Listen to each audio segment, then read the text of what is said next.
life must be protected. And I'm glad that almost all leaders are raising the issue of fully using the frozen Russian assets. The decisions are clear, and it is important to fully implement them. And I thank everyone for their support in this. And today we also spoke with leaders about the European future of Ukraine and also European future of Moldova and the Western Balkans. Everyone agrees that Ukraine is ready. Open the clusters, starting with the cluster number 1, fundamentals. It's important to keep promises and open them. I thank you, Mette, again for your role and support in this process, and I thank Denmark for hosting today's meeting. Thank you so much. Slava Ukraini. Now we will open the floor for questions. Please state your name and media. We will start by Danish news agency Ritzau, please. Thank you. Christian Borg Petersen, Danish news agency Ritzau. A question for the President on the result of the meeting here in Copenhagen. Once again, we hear Prime Minister Orban saying no to EU membership for Ukraine. And regarding a reparations loan for Ukraine, we hear a very skeptical Belgian Prime Minister. Are you concerned about the lack of unity among the EU member states on these two crucial subjects for Ukraine, and what do you see as the concrete results of this meeting? And if I may, a question for the Danish Prime Minister and also for the President. Prime Minister Orban suggests instead of EU membership a strategic partnership for Ukraine on economic issues, on trade, energy and security. Do you see a middle ground here, or do you think that it's only the option of EU membership that counts? Thank you. Want me to start? Yeah, please, of course. No, I think we have to stick to strategy, and enlargement of the European Union is a part of our strategy, and it's a question for the entire European Union and actually the entire European continent. And we have to build as strong Europe as possible, which in my world means enlarge the European Union. There is European unity because we are 26 countries agreeing that Ukraine, Moldova and other countries should join us. By the way, they're doing quite an amazing job, even though they are at war. So no, I think we have to stick to strategy. And I will not allow one country, and I will certainly not allow Viktor Orban to take decisions upon the entire European future. So I don't know what middle ground is, but if middle ground means that we won't do what is the best thing to do for Europe, then I don't think middle ground is a good idea. So we have to continue to try to find a solution and a way with Hungary, but no, I think we should stick to strategy. When it comes to the frozen assets and the question about reparation loans, we had a tough discussion yesterday. It was also very fruitful. There are some technical questions that has to be raised and has to be answered, but I'm quite sure that we will be able to find a way. And asking me, it's only fair that Russia pays for the damages they have done to Ukraine and to Europe. Thank you so much for your question. I agree with Mette, and just to add, now we have this unity from all our real partners, mostly all the countries in Europe, not only in the EU, yes, in a wider sense. So, and we are very thankful, and you saw today, not only EU, and also we saw our partners from Europe and UK very supportive also, and I'm thankful again to Kier.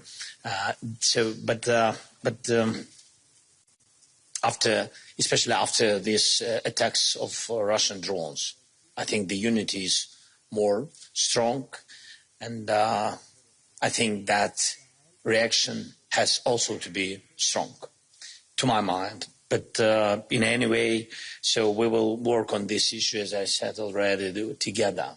we will build this new format. I'm sure we have to do it, and for all the countries. And it's very important not only for the leaders. First of all, it's important for societies, for people, just to understand what security they have and on what they can count. And about blocking our way to EU, nobody can block, because it's a will of our nation and decision of Ukrainian people. And of course, the decision of Europe to see Ukraine the member in the future, the member of EU. But of course, it depends again on unity. Yes, on united decision. Yes, we have problems with Hungary. We can speak about it, because Viktor Orban has elections. And I think it's not smart, because he has elections. That's why he's blocking big 40 million nation on their way to EU. Big and strong nation.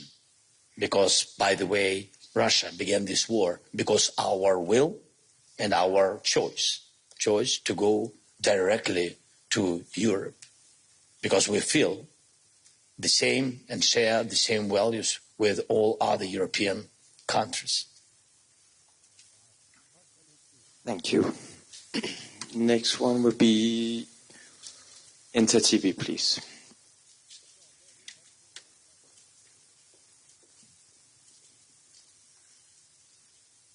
Thank you.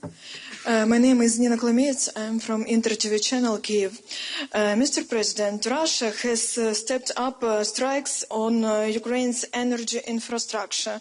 You promised a mirror response. The Washington Post reported that U.S. intelligence will provide Ukraine with coordinates of Russian energy facilities. Is it true? And do we have sufficient long-range capabilities to respond? And the questions for the Prime Minister: is Europe ready to help scale up Ukraine's production of long-range drones and missiles, as well as interceptor drones, which are urgently needed to defend against Russia's energy terrorism? Thank you. I can answer very shortly Please. to my question. Yes. Can I answer the same way? Thank you for your question. So, first of all, we never attacked some civilian infrastructure in Russia. We always answered after their attacks on our energy. We began to answer.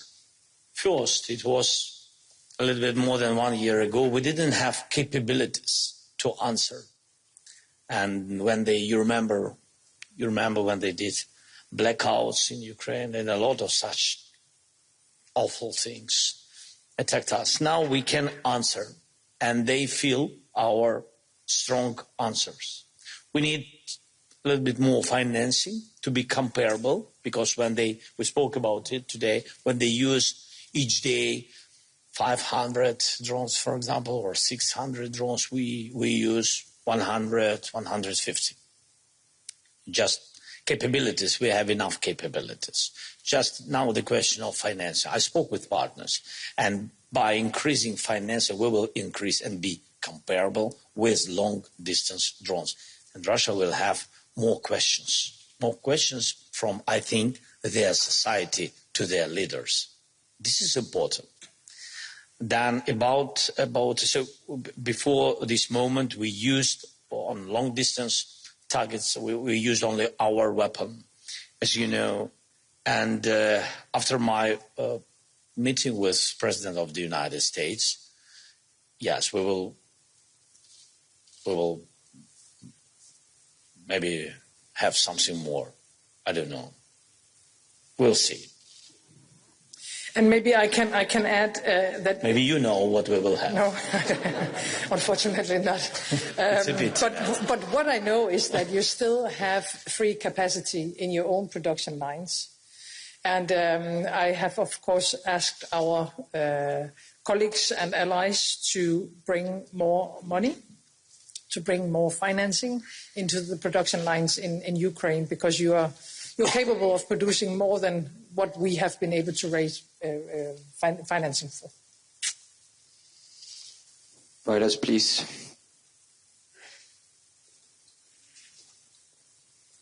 Hello, Andrew Gray from Reuters.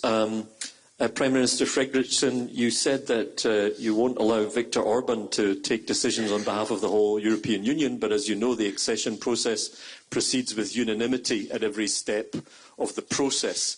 So, do you have any suggestions? We've heard various options about ways to get round that. None of them seem to fly. So, how do you actually move forward when Hungary is taking this very clear and unambiguous stance? And similarly on frozen assets, where the Hungarian Prime Minister has said he's not going along, he's not interested in mutualising the risk that Belgium would have to take. So how are you going to get round that? Do you think that can be done without him? And President Zelenskyy, a broader question for you perhaps on US support. Are you confident that the United States is now firmly on your side? At one point, President Trump was saying, I'm neither on one side nor the other, I'm trying to mediate. Do you feel that after your recent meetings, the US is clearly on your side, and will that result in more concrete support? Should I start? Please. Okay. So when we are talking about enlargement, you are totally right. It demands unity and 27 votes. But there is a lot of things we can do, even if we cannot convince Viktor Orban to open the first cluster. So there are so many things that has to be solved and changed and decided upon before the day where you can actually enter the European Union, like for all candidate countries and all the countries who have entered the European Union through history. So, I mean, if we are not able to convince Viktor Orban, then I simply think we just have to move on with all the work that has to be done between Ukraine and the European Commission. Simply continuing our work. I think it is, when we're talking about reparation loan, it's totally understandable that there are a lot of questions, and this is on a technical level, it's quite creative, but it's also quite difficult. I'm sure that the Commission will be able to answer all the questions, and at the same time, this is on a more political level, or from a more political perspective, what is the alternative? Because unfortunately, we haven't been able to finish this war. Us standing here wants peace more than anything else. Russia doesn't. So the war will probably continue, unfortunately. You have to run your armed forces. It's extremely expensive, and it's not possible for Ukraine to do that on your own, of course. So it's up to the rest of Europe, because I think we have to look at Ukraine as the first line of defense. So everything we do in Ukraine is about also defending ourselves. So for me, it's very clear that we need to find a way of financing. And if it's not this way with reparation loan, I haven't heard any other ideas that will have as much impact as this idea. So therefore, what we do now from the meeting we had yesterday until the next meeting in the Council is to find answers to all the technical questions and issues. And then I think we will be ready to take a decision. And I know that the government in Belgium finds this very difficult, but my hope is, and my belief is, that we will be able to find a solution that will get support from all 27 countries. We do our best to have the United States on our side. What can I say? Politically, diplomatically, and of course on the battlefield. On the battlefield, our soldiers, they are heroic people, and they have to stand and not make steps back. It's very difficult. It's very painful. It's a big tragedy, this war. But to show our strong position, it has big influence, really, on reality, which is in the United States. Because when Putin lied to President Trump, his team, and etc. on different channels, they had connections, lied that they are occupying our territory, that they will occupy us, and that in 1 month they will be in Pokrovsk, then in 2 months they will occupy all the eastern parts of our country, then they will go to Kharkiv or to Dnipro, to Kiev in 3 months, 4 months. They showed some maps, something, something strange, and etc. I saw a lot of these things. So you have just to break all these narratives. That's what our soldiers, I'm very thankful to them, that's what our soldiers do, and that's what our team diplomatically does. Thank you. We are running short of time. I have time maybe for one short question. Final question, we'll go for Freedom TV.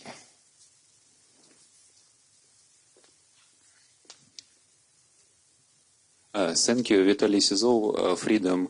2 questions for President. Of course, there is more urgent needs of Ukraine, but maybe you already discussed the possible participation of Ukraine in flagship project of defense of Europe, of this common project that you discussed yesterday with the European leader.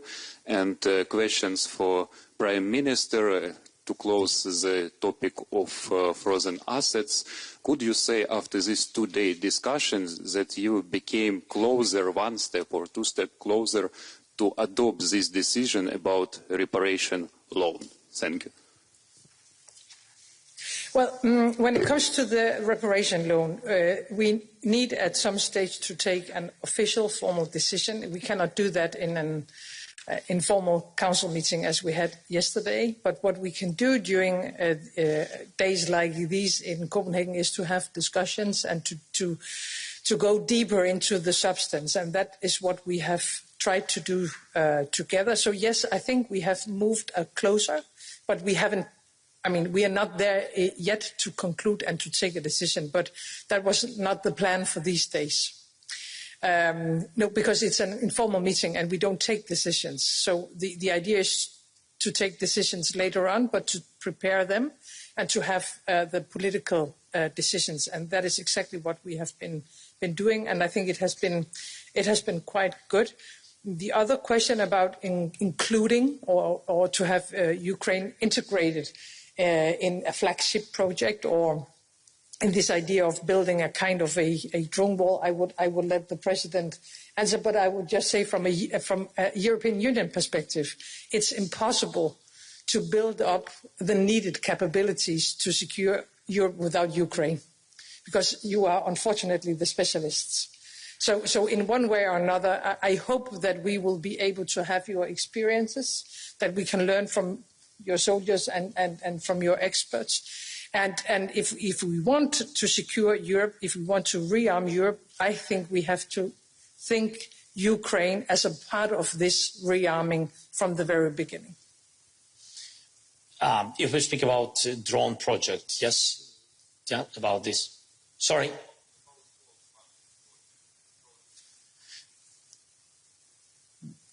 Of course, because of the war experience, we can be, or we will be the driving force of this project.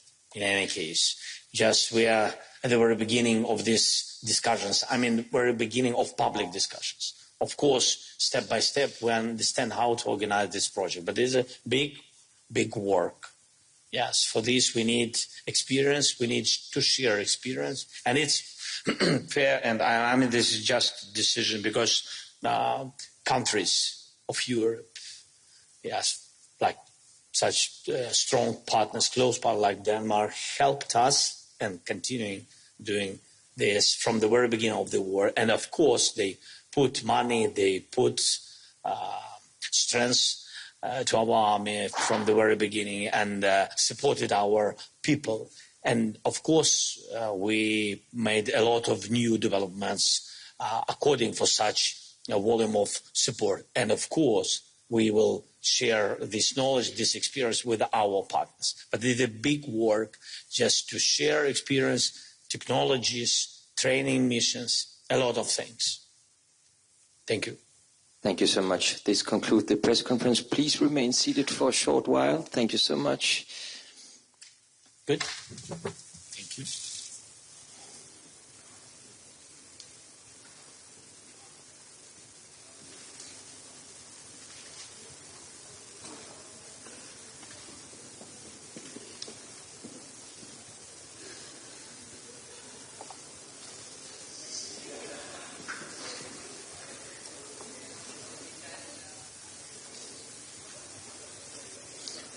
Thank you so much.